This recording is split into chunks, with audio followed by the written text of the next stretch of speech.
Hi, my name's Sophie Brady and I work on partnerships for the Future Food Tech San Francisco event.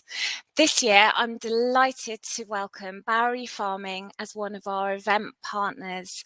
Bowery Farming are one of the most important vertical farming companies globally, and Katie Seawell's here to tell us about how they've achieved that status. It's such an interesting story. So welcome, Katie. Let's start. I mean, Bowery Farming is the largest vertical farming company in the whole of the United States. Could you give us a brief insight into who you are and also your rapid growth and expansion across the US? For sure. And Sophie, it's great to be here. So thank you.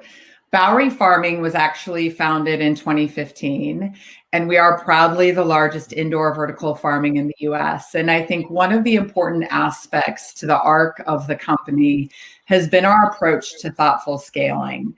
And so our first commercial farm started operating shortly after our founding in 2015 in Kearney, New Jersey. And one of the things we were very, very focused on is how do we scale this proprietary technology we have? We refer to it as the Bowery operating system, and it integrates sensors, vision systems, technology, automation, and data to control absolutely every aspect of the growing process.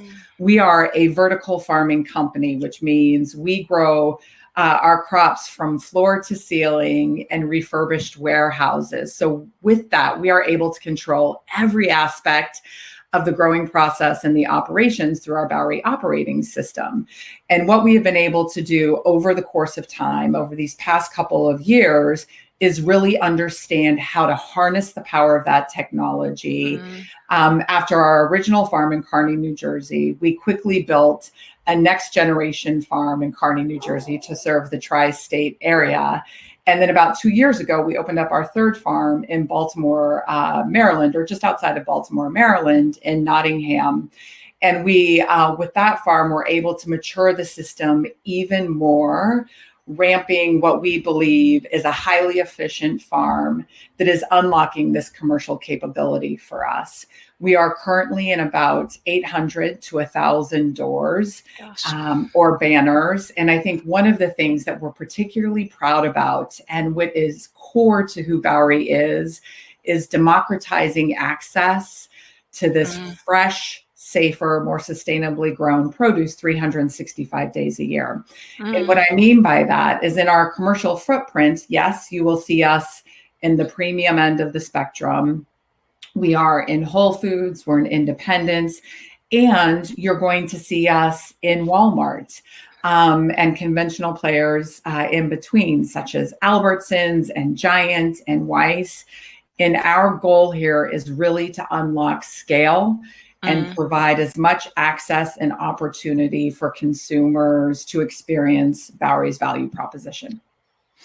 Amazing. Gosh, I mean, what a journey. And you said, I've heard you say that Bowery are reimagining the fresh food supply chain. Can you explain exactly what you mean by that? Absolutely. And where I will start is one of the things that I'm inspired by and which actually brought me to Bowery in the first place is fresh food sits at the intersection of so many of our most critical issues today, whether that's how we feed more people with fewer resources. If you look at the data coming from the UN, they expect by 2050, we will need to feed a global population of between 9 to 10 billion people with fewer resources. Just for some perspective, over the last 40 years, we've lost 30% of our arable land. So we need to somehow figure out how to feed more people, more healthfully, more sustainably. And that's where we get really excited about in terms of the transformation that's happening in controlled environment agriculture and the technology that we're applying through the Bowery operating system to grow food more deliciously and more efficiently. If you look at our growing model, it has a couple advantages to it as we think about reimagining how we strengthen and fortify our local regional food systems. One, because we grow indoors, and we grow up, right? We're growing vertically, which means we're highly efficient in our square footage. We're about 100% or 100 times more productive on the same square foot of land than traditional agriculture. But because we're growing in warehouses, we're essentially taking non-arable land, turning it into a highly productive farm that can be located close to the cities and the communities that we're serving. That's reducing food miles. That's reducing food waste. We are actually able to harvest and get our product to shelf or to the retailer shelves in about 48, 72 hours, so about 3 days. So we're reducing food miles, we're increasing freshness, and we're actually reducing, because of that, food waste. So that's one piece of the environmental or sustainable piece that we're trying to solve for. Again, because we're a completely controlled environment, we are able to control, or we're able to grow with incredible precision. So we are able to understand the amount of light, the intensity of light that our produce needs, the nutrients that it needs based on the recipe spec that we're trying to hit, the flavor, the yield, and the quality spec that we're trying to hit. And we are able to filter all of this through the farm in a self-contained way. So we're actually protected from any externalities that may be a challenge for traditional farming. Weather events, climate change, all of those things that we've seen definitely impact our supply chain in the last several months with the global pandemic. Or the weather events that are happening that are creating real challenges with the supply chain. And we think our method provides a level of food safety and surety 365 days a year that is advantageous. And because of how we're using our resources or how efficient, we're also reducing the amount of resources we need. An example of this would be with water. We are using less water, about 90% less water, and we are recapturing the water we use. So that is a highly efficient way of using water. And then secondarily, we are growing pesticide-free. Our produce is pesticide-free. So even the water that is recirculated is cleaner. We are eliminating pesticide runoff that we might get with traditional agriculture as well. Thank you. That's so interesting. And I think for the conscious consumers, and I think, more and more people are becoming aware of how their food is sourced and how it's grown. It sounds like you've thought of everything and come up with a wonderful solution. What I also wanted to ask you actually was, what role do retail and e-commerce partnerships play in your business strategy to deliver this gorgeous, fresh, flavorful produce to consumers, and would you be able to give some examples? Yes, I think the retailers are playing a big role in this, as well as the consumers. And you just talked about some aspects of it, but let's focus on the consumer for a second. Yeah. The value proposition that we're offering in terms of transparency, in terms of freshness, in terms of flavor, in terms of pesticide-free, are all things that consumers are increasingly looking for when it comes to their food sources, right? Produce is this fascinating category for me where it is so important, kind of the attributes that consumers are looking for, yet you don't have a lot of branded produce, right? So that's one of the conventions that we're trying to break with our go-to-market model. We are looking to build a generational brand with Bowery, and we're finding a lot of appeal there from a consumer perspective because of the value proposition that we're offering. From a retailer perspective, they're obviously tuning in to what consumers want and are responding to that. And I think they are really trying to understand what the future food's going to look like in terms of strengthening their own supply chain so they can make sure that they have product on shelf for their consumers, particularly fresh, 365 days a year. So there is a lot that retailers are understanding in terms of simplicity, transparency, and surety of supply chain that we're offering that is increasing demand on that front. And the sustainability aspects that we've talked about as well. ESG is increasingly becoming an important part of a framework that that retailers, suppliers, and producers are looking at. So there's incredible demand from a retailer perspective on the type of farming that we're doing. And Sophie, I think there's one thing I'd love to just add on to what you said. I think we are very excited about the opportunity and the potential of what we're doing at Bowery. We also understand we're solving really big problems, right? And so I would say from a Bowery perspective, we feel like we are an important part to protecting and fortifying and strengthening our local regional food systems, but we will be one of many solutions that will be required to meet the future demand, the current demand and future demand, as we see populations growing in urbanized area with fewer resources to feed folks. Yeah. So last thing, go ahead. Nope, go ahead. No, I was just going to agree with you, and say absolutely food security seems to be at the forefront, of everyone's mind, all the government minds and everything. And so solutions such as yours are so important, put them in place now and avoid future food security issues.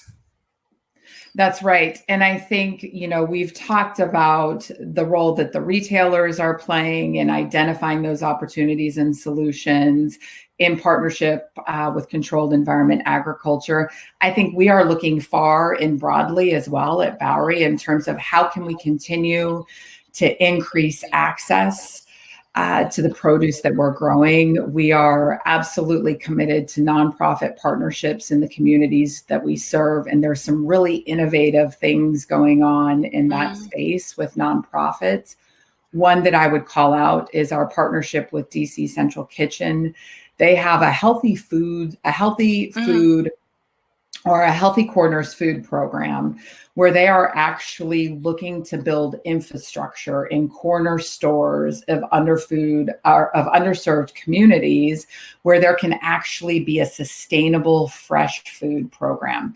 So they're creating that infrastructure in the corner stores. What we're doing from a Bowery perspective is selling our Bowery clamshells, right? The same great clamshells you would get at an Albertsons or a Whole Foods or a Walmart. To DC Central Kitchen at a wholesale price.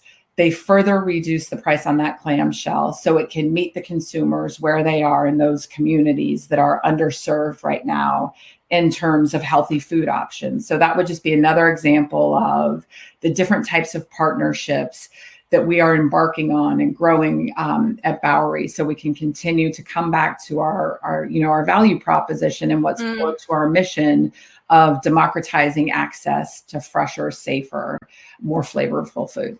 And also I just wanted to kind of mention that you're joining us on the panel discussion at the San Francisco event, Consumer Acceptance and Understanding, Embracing Technology in Our Foods.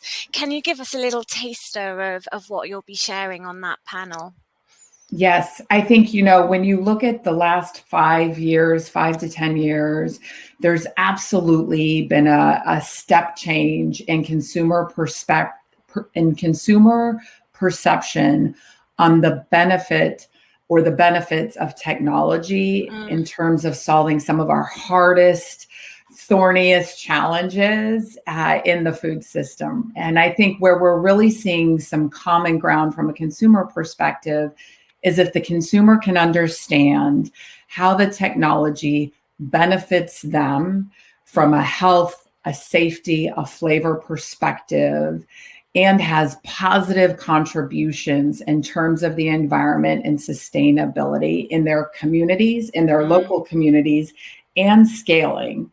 Again, we need solutions that are going to be able to scale nationally and globally to meet this moment in terms of increasing access to food. Consumers are absolutely starting to connect the dots that technology can be a real force for good even in the application of food when it comes to personal health, community health, and global health. Absolutely. Thank you. And finally, it'd be great if you could tell us, what's next for Bowery Farming? Yes. When you look at Bowery Farming and what's next, we are absolutely focused on scaling our operations. As I mentioned, we are currently located in the tri-state mid-Atlantic regions. Over the next couple of years, you will see our farm network and footprint expand nationally and globally. And product innovation is another key component to what we're focused on. Right now, from a commercial perspective, we offer a variety and breadth of leafy greens and herbs, but we are looking to be a meaningful player in produce broadly, as we think this is the new gold standard in produce. So we will be getting beyond leafy greens into product innovation over the next couple of years as well. And we are super excited about the future. Great. Oh, thank you so much, Katie. It's been so interesting talking to you. For everyone attending the Future Food Tech San Francisco, they'll be able to hear you speak in person. And also for those attending, you'll be able to try Bowery Farming's leafy greens as they're being served as part of lunch. So that's something to look forward to. Thank you so much for your time today, Katie. It's really been a pleasure talking to you. I appreciate it, Sophie. And we're excited about the upcoming conversation. As we've talked about, this is such an important component to strengthening and fortifying our food system, the food tech spaces. So looking forward to participating in the conversations. Brilliant. Thanks so much.